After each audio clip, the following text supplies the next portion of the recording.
There's a cause worth fighting for.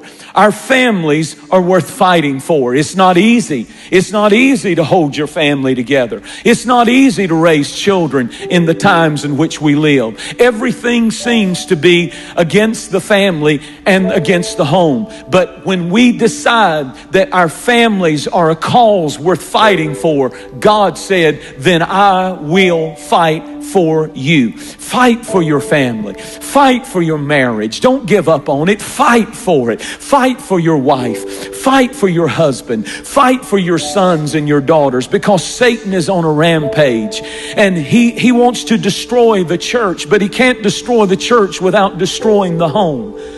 The story is told in the Northeast of a famous attorney who had an alcohol problem.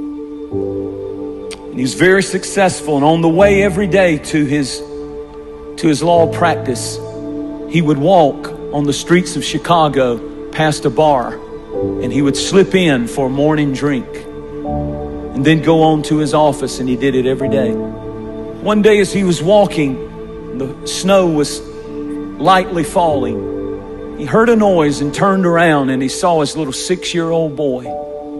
Somehow he had slipped away from his mother and slipped out of the house. And when he looked, the little boy was putting his little foot in the big footprint of his dad. The dad had left that footprint in the freshly fallen snow. And the little boy would put his little foot in the footprint of the big steps that his dad was taking. And suddenly, as he was standing outside the door of that bar, and he looked back and saw that that boy was stepping in every one of his footsteps. And he was smitten with conviction, and he ran and scooped the boy up and took him home and put him in the arms of his mother and ran downstairs. And he says he fell to his knees and he began to weep and cry. And he said, "Oh God, help me to never, ever again allow my footsteps to lead my children to a bar, but let my footsteps lead my children to you." Enjoy your family. Love your family, because the enemy wants to do everything he can to divide and conquer and destroy. He wants to make your family miserable. He wants to make your marriage miserable. He wants to make your relationship with your children miserable. And we are not ignorant of his devices. It's costly commitment. It costs you something to hold your family together, to hold your marriage together, to hold your children together. Don't leave it up to the preacher to save your family. Don't leave it up to the youth director or the youth program or the church or somebody else. Don't even leave it to the mother, dad, to do your praying. But get your family. I love the words of Joshua when he said, "As for me and my house, we will serve the Lord." I want to say to parents and people who are here, fight for your family.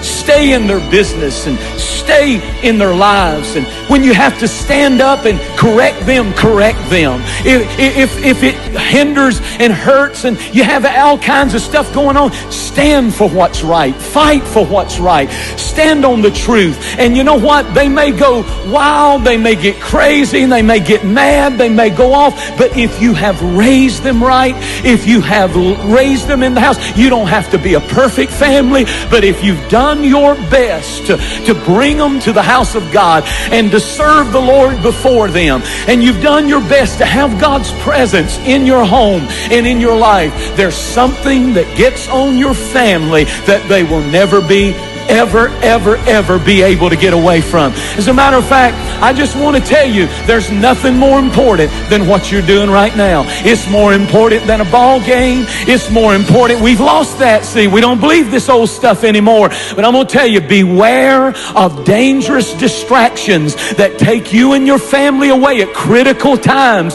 when the children need to be in the house of God. We're fighting for our families. Every time we get up and bring them to church, every time we open the Bible and pray, we're fighting for our families from this day forward. I want to ask you a question. Where are your footprints leading? All that's going to matter when you are on your deathbed is where did my footprints lead them? If you're leading your children to Jesus, if you're leading them to serve Him above all, prioritizing Him above all, then you're leaving the greatest legacy any parent can ever leave.